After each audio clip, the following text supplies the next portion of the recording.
Hello আমার YouTuber বন্ধুরা, আজ আমি আপনাদের জন্য নিয়ে এসেছি নতুন একটি বিষয়, নতুন একটি তথ্য, নতুন একটি সৌন্দর্য।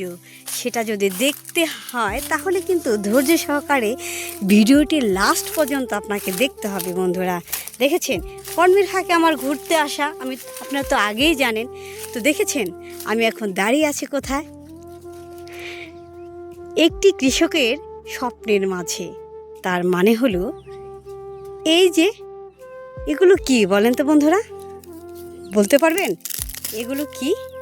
আমি আপনাদের দেখানোর চেষ্টা করব যে কৃষকের স্বপ্নের মাঝে আমি কিভাবে দাঁড়িয়ে আছি।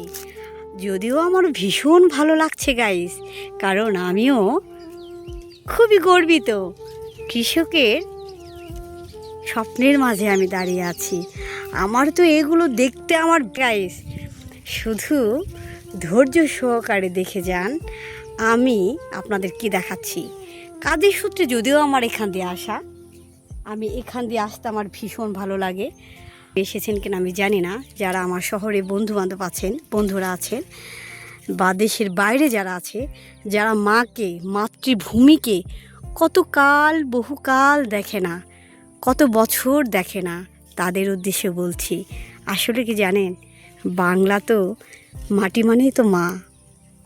আপনি গ্রামে আসলে আপনার মন ভালো হয়ে যাবে। গ্রামে আসলে আপনার মন অনেক অনেক আনন্দে নেচে উঠবে। আসলে কি জানেন, গ্রামের সৌন্দর্য তো আসলে সৌন্দর্য। আমি তো এগুলো বর্ণনা দিয়ে বোঝাতে পারবো না। গ্রামের বর্ণনা দেওয়ার মতো ক্ষমতা আমার নেই, বা ভাষা আমার জানা নেই বন্ধুরা। তো দেখা যাক, আমি আপনাদের বলেছিলাম না যে আমি কৃষকের স্বপ্নের মাঝে দাঁড়িয়ে আছি। তো দেখা যাক এই স্বপ্নগুলোকে আমি আপনাদের দেখাবো বন্ধুরা। তো ধৈর্য সহকারে একটু দেখুন, আর দেখুন যে আপনার ইচ্ছা শক্তি কিন্তু আপনাকে বহুদূর নিয়ে যেতে পারে। একটি কৃষক অনেক স্বপ্ন করে, অনেক স্বপ্ন নিয়ে এই ফসলগুলো ফলিয়েছে বন্ধুরা। আপনাকে আপনি শুয়ে বসে থেকে আপনি কোনো কিছু অর্জন করতে পারবেন না। এর জন্য আপনার প্রয়োজন পরিশ্রম, ধৈর্য, সব কিছু আপনাকে করতে হবে বন্ধুরা। শুধু বসে থাকলে হবে না। দেখেছেন আমি বলেছিলাম না কৃষকের স্বপ্ন? তো দেখা যাক কৃষকের এক বুক স্বপ্ন এখানে কিন্তু আছে বন্ধুরা। দেখেন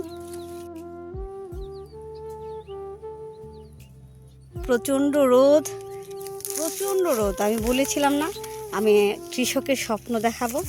দেখেছেন আমি স্বপ্নের মাঝে দাঁড়িয়ে আছি বন্ধুরা।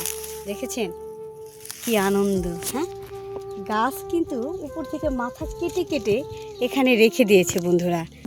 তারপর এখান থেকেই প্রক্রিয়াজাতকরণ করবে তারা। এটাকে, ভুট্টাকে এখনও কাঁচা, এটা প্রচণ্ডভাবে রোদে শুকাবে।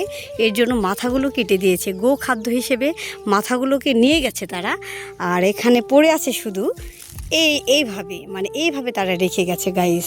তো দেখেছেন সারা ক্ষেত ভর্তি শুধু এরকমই। প্রচণ্ড রোদ গাইস, একদম ঘেমে গেছি। আসলে কি জানেন, প্রচণ্ড কষ্ট, প্রচণ্ড রোদ। আমি এর মাঝ দিয়ে আপনাদের দেখাবো বলে আমি এসেছি গাইস। তো ভালো লাগলে লাইক, কমেন্ট, শেয়ার অবশ্যই করবেন। আর আমরা যারা মেহনতি মানুষ আছে, শ্রমজীবী মানুষ আছে, যে কোনো পেশায় তারা নিয়োজিত, আমরা তাদের যথেষ্টভাবে মর্যাদা করব, সম্মান করব। আর কোনো কর্মকে আমরা ছোট করে দেখব না গাইস। কি বলেন? ভালো থাকবেন, সুস্থ থাকবেন। আর ভিডিওটি ভালো লাগলে অবশ্যই সাবস্ক্রাইব করে দিবেন। আমি কিন্তু আবারও বলছি, আমি নতুন, প্লিজ আমাকে সাপোর্ট করুন। ভালো থাকবেন।